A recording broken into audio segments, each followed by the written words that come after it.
Olá, meu nome é Fernanda Garcia Cassiano. Eu sou mestranda do programa de pós-graduação em Letras da Universidade Estadual de Maringá, UEM, na linha de pesquisa de Literatura e Historicidade, e sou orientanda da professora Marisa Corrêa Silva.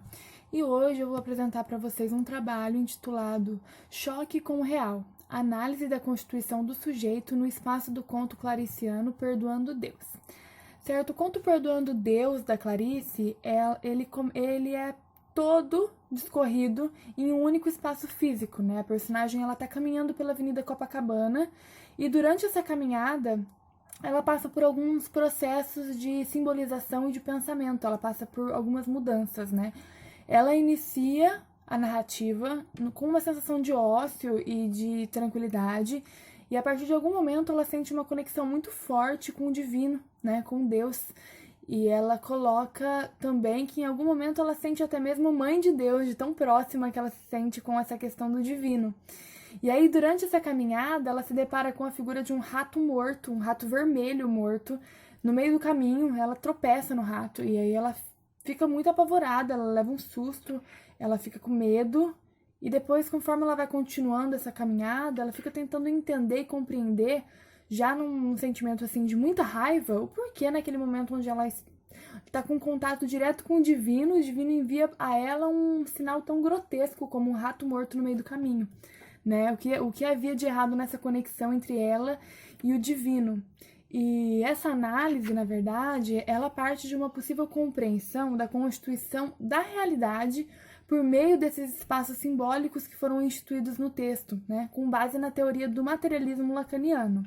Então, o intuito aqui, na verdade, é mapear os espaços simbólicos, tentar compreender o espaço dessas estruturas psicológicas. Os estudos de aplicação do materialismo lacaniano na literatura, eles são voltados para um contexto social e histórico, mas eles são também muito recentes no Brasil. Inclusive, o grupo de pesquisa Materialismo Lacaniano, coordenado pela professora Marisa, é pioneiro na aplicação do materialismo lacaniano na literatura. Então, é importante que, para a gente consiga compreender isso, a gente retome alguns conceitos sobre essa análise, né? E para refletir sobre essa constituição da realidade, é preciso retomar o conceito de uma tríade lacaniana, que é constituída pelo real, pelo simbólico e pelo imaginário, grafados com letra maiúscula, né? E esses conceitos eles são retomados por Zizek, que é um filósofo esloveno, professor de sociologia e de filosofia, e ele tem diversas produções voltadas para uma concepção materialista da ideologia e se baseia fortemente nessa psicanálise lacaniana. Então, a compreender que é importante saber de alguns conceitos lacanianos, assim, de uma maneira bem geral, o real ele se trata de um contato do sujeito com questões traumáticas. Quando o sujeito ele passa por alguma ruptura, por algum trauma, ele é referenciado, por exemplo, quando o sujeito ele olha para o sol, que tem uma luz muito forte, a gente não consegue enxergar o sol de tão forte que é a luz do sol. Então, o traumático, o real ele existe, mas ele é tão traumático que ele é inacessível ao sujeito. E é por isso que é muito importante o papel do simbólico.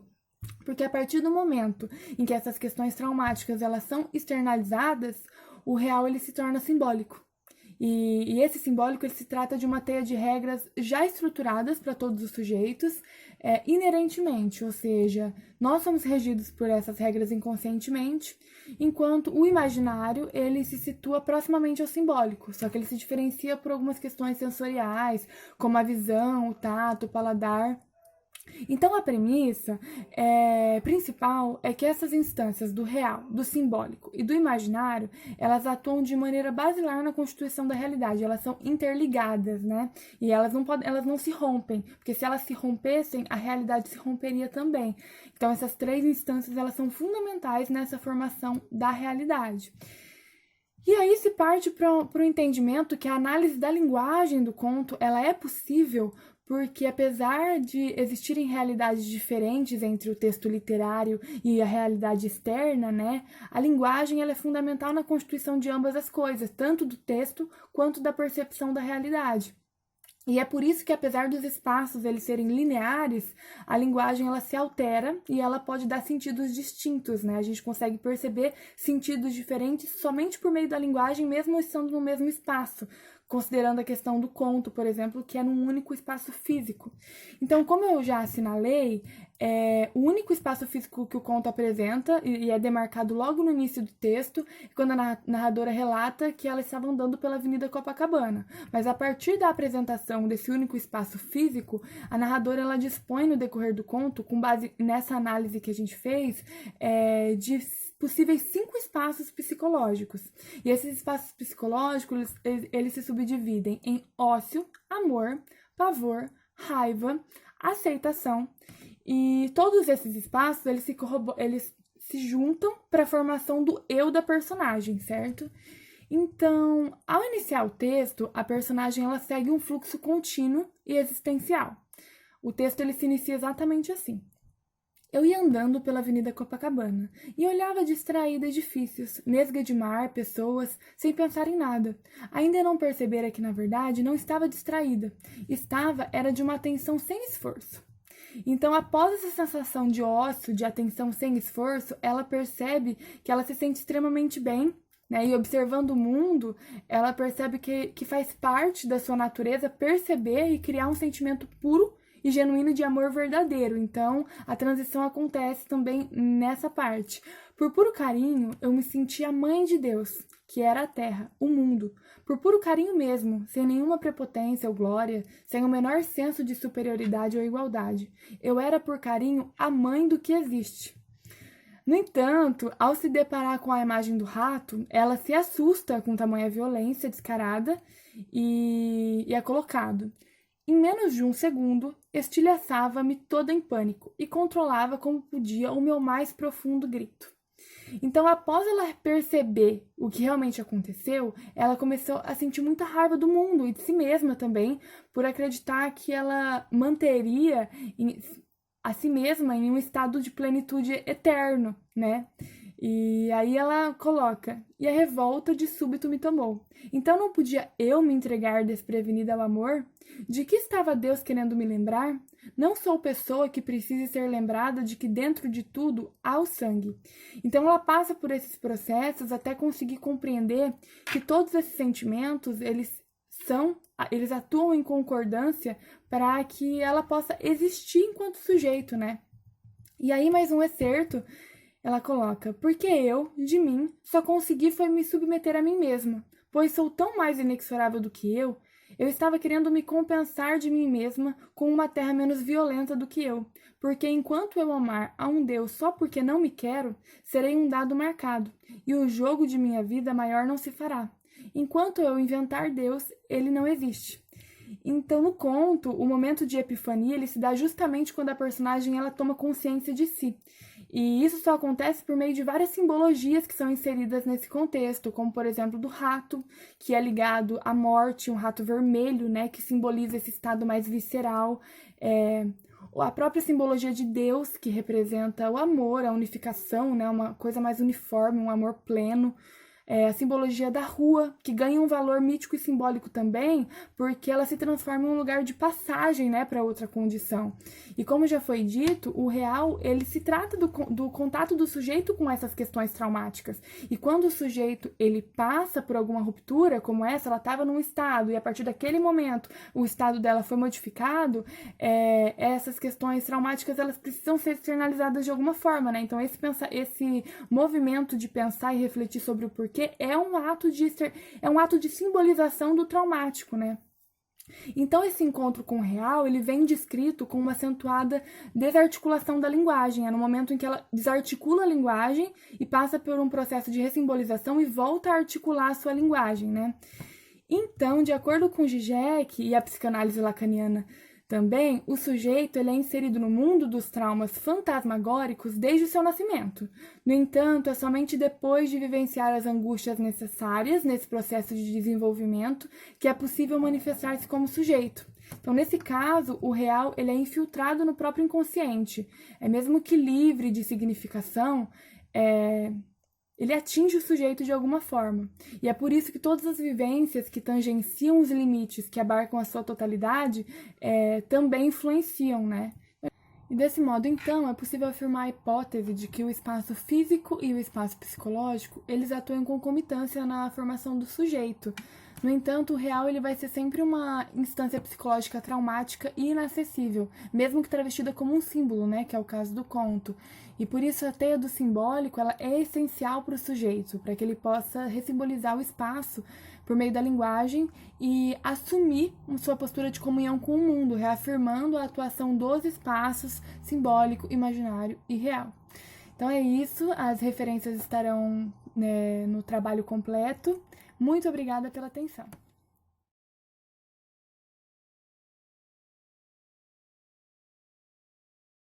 Boa noite a todos e a todas. Meu nome é Gustavo. Eu sou da UEM, Universidade Estadual de Maringá, graduando de Letras, Português e Inglês, e eu vou falar um pouco sobre o meu artigo, que eu trato um pouco sobre Clarice Lispector e Lacan. Eu fui orientado pela professora Marisa Corrêa Silva e eu vou fazer um resuminho. Acho que todo mundo conhece aqui o Conto Uma Galinha, da Clarice, é bem famoso, mas se não conhece eu vou dar uma palhinha. Então o conto, o que ele fala? É sobre essa galinha e ela é escolhida pela família, por essa família, a ser o almoço de domingo. Então eles vão matar ela. E aí chega na hora de matar ela, o que acontece? Ela foge, ela consegue fugir. E aí passa, a família vai atrás dela, conseguem pegar ela. Pegam ela e vão colocar numa gaiola. E bem na hora que vão colocar na gaiola, ela faz o quê? Ela bota um ovo. E ao botar esse ovo, tem a criança, a filha. E ela fala, gente, não vão matar essa galinha, ela gosta da gente. Olha aí, ela tá botando um ovo. Isso significa que ela gosta da gente. E aí o pai vai lá e fala, realmente, eu não conseguiria comer essa galinha, ela gosta da gente. E a mãe ela é bem coadjuvante, na verdade ela não tem nem falas. A Clarice deixa ela uma personagem bem coadjuvante mesmo. E a mãe só dá de ombros e ok. E aí eles começam a tratar ela como pet da casa, uma rainha. E aí chega o final do conto, passam umas semanas, eles matam a galinha. Ela morre, pra eles foi como se nada tivesse acontecido. E aí entra a minha análise, que eu falo um pouco sobre o objeto A de Lacan. E ele apareceu pela primeira vez em 1962 com o Lacan dando uma aula. E eu vou citar uma definição dele, depois eu vou explicar o conteúdo. Então a definição dele é: o objeto A não deve ser situado em coisa alguma que seja análoga à intencionalidade de uma noese. Na intencionalidade do desejo, que deve ser distinguida dele, esse objeto deve ser concebido como a causa do desejo. O objeto está atrás do desejo. Lacan, 1962-1963, página 114.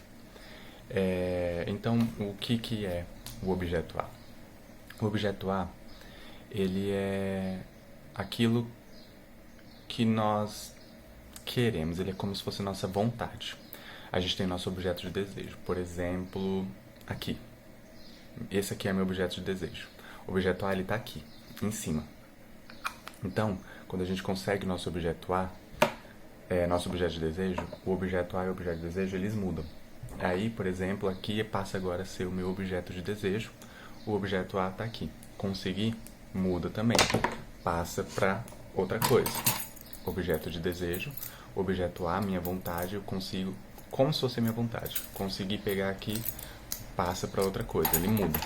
E assim é o objeto A, ele é sempre individual, ele nunca vai ser a mesma coisa e você nunca vai ter para sempre o mesmo objeto A, o mesmo objeto de desejo, porque a gente está sempre mudando, a gente está sempre criando alguma coisa. A gente conseguiu uma coisa, a gente vai ter outros objetos de desejo. E aí a gente passa para a análise do conto. Então a gente tem essa galinha. A galinha, ela não dá nem para considerar ela como um objeto de desejo, porque ela é muito do cotidiano, ela era do cotidiano. Ela ia ser morta, o cotidiano não era um objeto de desejo, não tinha significado para a família, era só uma galinha que eles iam matar, eles não realmente queriam, era algo normal para eles, corriqueiro. Só que o que acontece nessa fugida dela, ela vai e bota esse ovo. E ao botar esse ovo, é como se ela expelisse o objeto A. E aí é como se a família ficasse chocada. E aí a gente tem essa menina, essa criança que vai lá e fala, gente, olha aí, ela gosta da gente. Então é como se a criança fosse um raio de sol. Ela vai lá e pronto, gente, ó, abre os caminhos, ó, é isso aqui.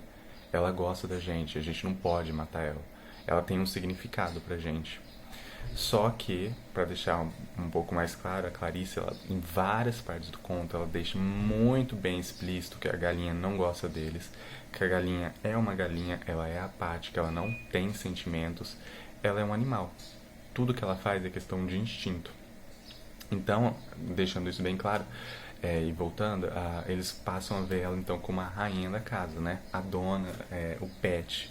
Então eles começam a tratar ela super bem e a gente vai seguindo com eles tendo esse sentimento por ela. Voltando também, deixando claro que é como se o ovo fosse o objeto A, então tipo, eles conseguiram. Então o que acontece? Chega no final, eles matam a galinha. Como eu já tinha dito, eles matam e passa a volta à vida normal deles, eles mataram, era só uma galinha. O sentimento que eles tinham acabou. Então é isso que eu tinha explicado. Quando a gente consegue o nosso objeto de desejo, o nosso objeto A, ele muda. Então tudo aquilo que eles sentiam pela galinha mudou para outra coisa, então aquela galinha para eles não era nada. E aí a gente tem essa relação do objeto A com a galinha, com o ovo. E aí a gente pode também ver pela questão de sagrado e profano do Eliade. O que ele fala? Que a gente tem o sagrado. A gente pode analisar o sagrado e o profano como essa vida da galinha, como essa parte, esse ciclo que ela teve. Então a gente começa pelo profano, a galinha sendo. Ia ser morta, eles atrás dela, eles iam matar ela, cozinhar, comer. Então ela passa por essa parte do profano de não ser bem vista, de não diria ser bem vista, porque eu acho que não é essa relação que tem, mas é de não significar nada. Para eles era nada e continua assim no final. E aí depois que ela bota o ovo, que tem essa falsa impressão de que ela gosta deles, ela passa a ser o sagrado, então ela é vista como algo bom, algo que traz algo bom, que eles gostam. A falsa impressão, eu quero deixar isso bem marcado, que a falsa impressão que eles gostam dela, e ela é vista assim como o sagrado. E aí chega de novo o profano, então a gente tem esse ciclo profano, sagrado, profano, porque aí ela é morta, porque para eles não significa absolutamente nada, porque ela deixou de ser o objeto de desejo, o objeto A, deixou de ser isso para eles, é nada, não é nada para eles. Então a gente tem essa relação. E aí, chegando ao final, porque senão a gente passa muito aqui do tempo, a gente tem essa conclusão de que a questão, por exemplo, do sagrado profano e do sagrado é uma questão muito pessoal, porque é uma dualidade da questão do interlocutor. Porque o que eu, Gustavo, posso estar vendo como algo, um sagrado, algo bom ali, essa questão que a interpretação que eu estou tendo ali é de que ela passa pelo sagrado, pelo profano, pelo sagrado, pelo profano, perdão. E para outras pessoas não, para outras pessoas elas podem ter elas não precisam ter essa interpretação que elas têm pela galinha, porque a Clarice, como eu falei, ela deixa muito claro que ela era uma galinha apática, que não sentia nada, era só um animal que estava seguindo ali seus instintos, então não tinha por que a gente ter essa interpretação, talvez, de que ela tem esse sentimento. E não é mesmo, não é. A Clarice ela brinca com isso, não é a primeira obra dela que ela faz isso. Mas então essa questão de sagrado e profano é mais uma questão individual, de como o interlocutor vai ver isso. Mas a gente pode, por exemplo, ver a maturidade também dos personagens, que como eu disse, a criança, ela foi ali, ela que abriu as portas, como eu disse, ela foi um raio ali de sol, que foi graças a ela que tipo, a galinha teve ali essa visão para todos da família, de que como ela queria que fosse, ela gosta da gente, não vamos matar ela. Então a gente pode pensar, perceber uma inocência infantil ali para a história e como isso agrega e como isso mudou o caminho, as relações. E a gente pode também ver essa questão aqui dá muito bem para analisar a questão do objeto A, do objeto de desejo, de como isso ficou muito marcado nessa questão da galinha. E a gente também tem todo essa junção de tudo isso e como a questão da maturidade, tanto da criança quanto do pai, ou a falta de sentimentos, de uma visão da mãe que aparece no conto apenas como uma pessoa atrás, um fundo. E tudo isso levou à morte da galinha, porque para a mãe não era nada, para a filha foi tudo, para o pai que seguiu a visão da filha foi tudo. Então a gente tem sim a importância, a gente tem que apontar como foi, como os sentimentos da criança ali foi o mais importante também, e em toda essa relação de como isso modificou ali a história da galinha. Então é isso o meu conto, foi um resumo. Infelizmente a gente não tem tempo suficiente para falar mais, mas espero que eu tenha conseguido passar pelo menos um pouco para vocês. Então muito obrigado pela oportunidade e até mais.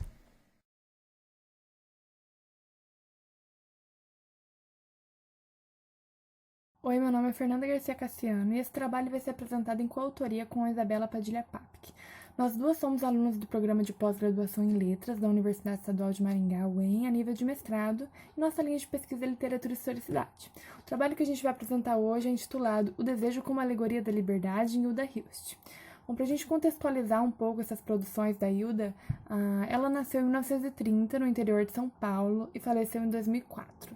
E durante esse período de vida, ela tem diversas publicações, dentre elas 20 livros de poesia, 12 de ficção e 1 de dramaturgia.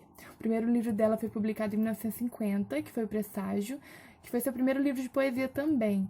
Bom, a Hilda ela veio de uma família muito rica. Então, apesar dela ter nascido no interior de São Paulo, ela foi para a capital paulista e teve estudos em colégios tradicionais, se formou em Direito na USP, então teve acesso a muita educação e muito conhecimento. E durante esse período que ela morou na capital também, ela teve acesso a muitas viagens, a conhecer muitas culturas. Então, ela teve uma vida muito agitada em São Paulo, ela frequentava lugares em que a elite intelectual da época também frequentava. Também por isso ela era conhecida como uma mulher com pensamentos e uma escrita muito transgressora.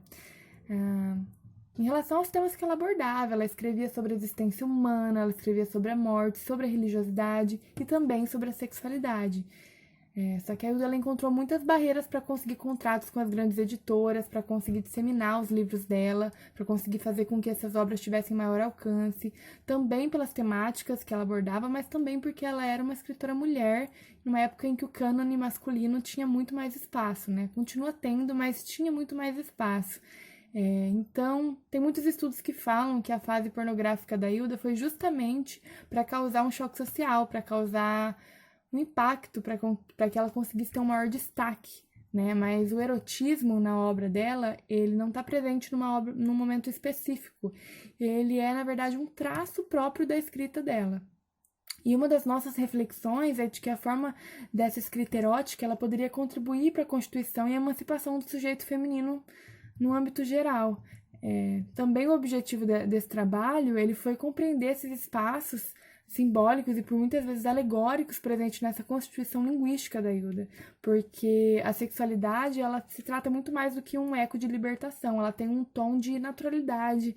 A escritora ela torna a sexualidade da mulher um fato e como algo que é imanente a qualquer ser humano, por meio de uma construção alegórica, sim, mas ela faz da mulher uma representação com várias simbologias. Ela fala sobre a terra, ela fala sobre a água, sobre elementos basilares e elementos naturais, que faz com que a gente ecoe a natureza em vários momentos.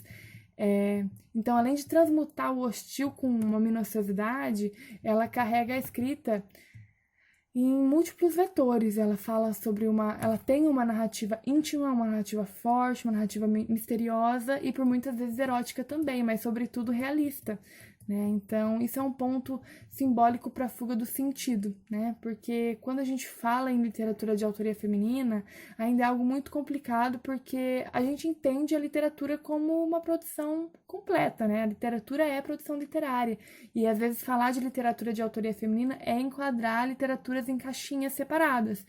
Porém, a compreender que socialmente a mulher ela é cultuada como um símbolo há muito tempo e recebe muito facilmente rótulos externos, sempre possivelmente relacionado com um lado mais pueril, um lado mais sagrado, ou com um lado mais erotizado, né? Mas sempre com representações que partem de fora, nunca da própria autonomia da mulher.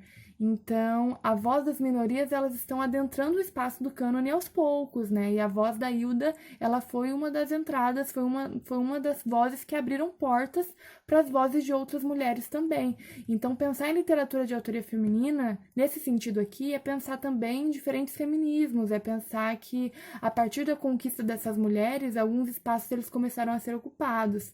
Então, a Hilda Hilst, ela usa de sua literatura como uma forma genuína de representação da sua sexualidade, como sendo seu meio de ecoar sua liberdade, seu direito ao gozo, mas ela também transcende nesse âmbito a colocar o prazer feminino como algo natural, como algo primordial, né?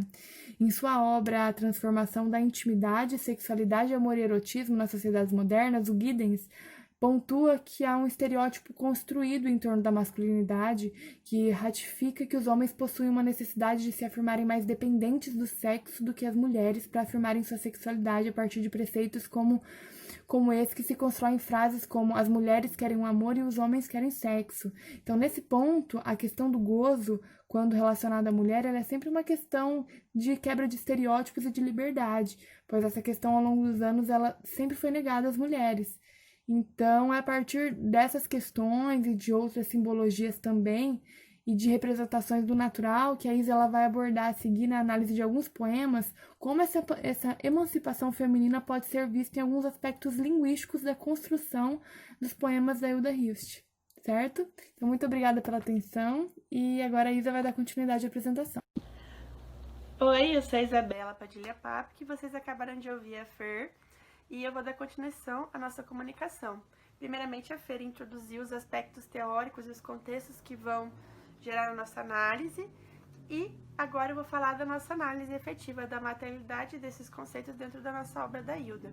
O nosso recorte para análise se residiu em colocar poemas que vinculassem a figura da mulher com a terra e a água. E para isso a gente selecionou 2 poemas para falar aqui na comunicação, apenas, com uma análise curta e sucinta, porque não há muito tempo para fazer a comunicação, infelizmente. Então, para iniciar a nossa análise, eu vou estar comentando o que, de acordo com o dicionário de símbolos do Chevalier, significa a Terra.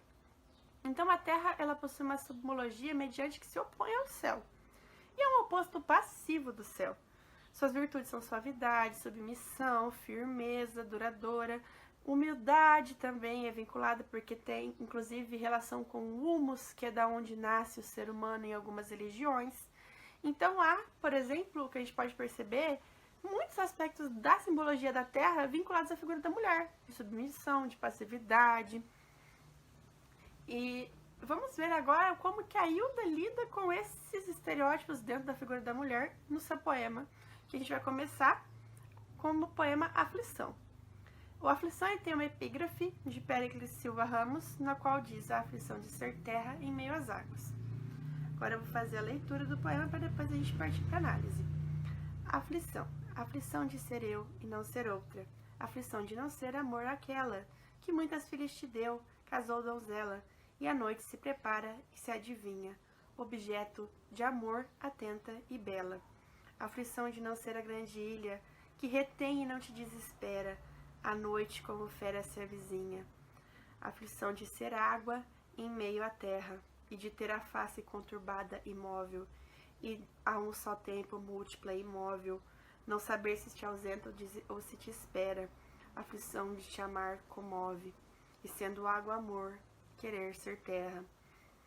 Então, nesse poema Aflição, a gente tem a questão da Hilda tá falando sobre a aflição de ela não ser a mulher ideal, do homem que ela ama.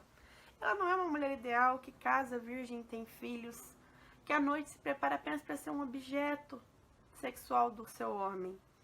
Ela não é essa ilha que retém todas essas informações, que não se desespera.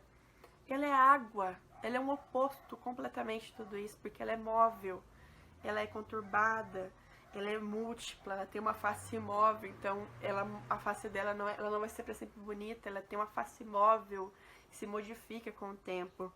Então, mas mesmo assim, ela mostra que mesmo não sendo, sabendo que não é terra, que a água, quando pensa no amor que ela tem por esse homem, ela deseja ser terra sendo água.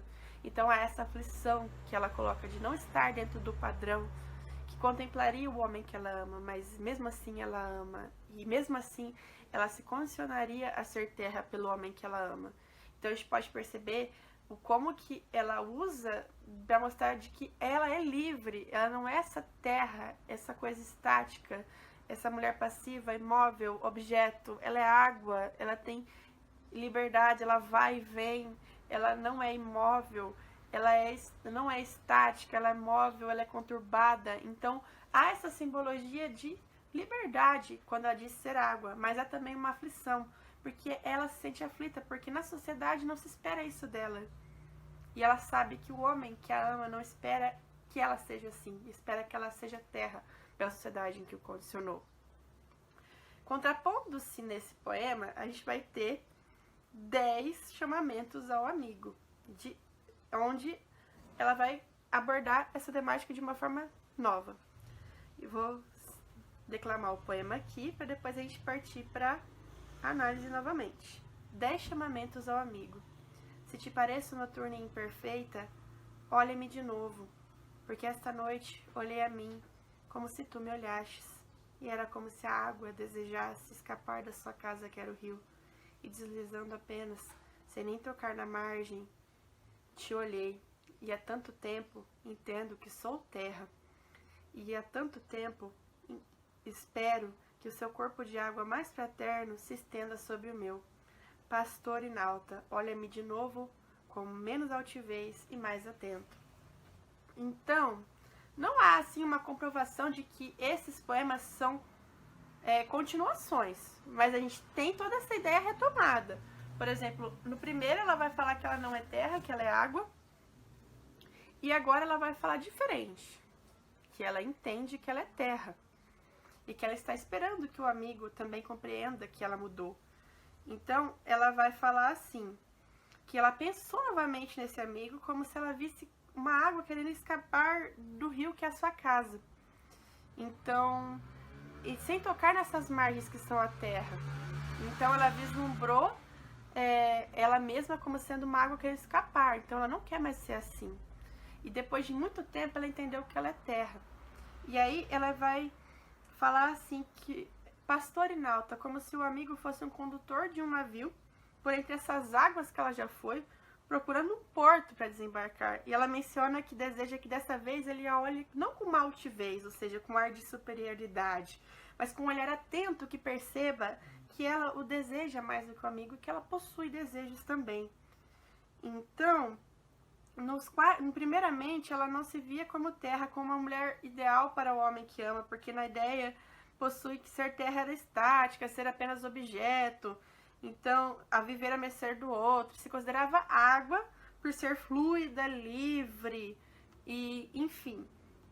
Já em 10 chamamentos para o amigo, ela já entende que é terra porque compreende a terra de uma outra forma, como sendo porto, como sendo cais, e deseja que o amigo agora observe que ela é sim um porto, um cais também. E que ao mesmo tempo ela deseja ele também, que ela tem desejos, ela não é apenas objeto de um desejo, ela também deseja. Então, ela desconstrói essa ideia de que a mulher é terra, que deve ser apenas imóvel, bela, estática, com objeto do homem, mas entende que no sentido de ser porto, ela vê uma possibilidade nesse diálogo. Muitas vezes vê como a água pela fluidez, pela mobilidade, pela inconstância, mas que quando almeja aquilo que ser aquilo que ama, ela é esse cais. De toda forma, a gente vê a mulher e seus desejos sendo valorizados como movimentos, como elementos basilares, como quem transpassa uma mensagem de que tudo que fala é natural.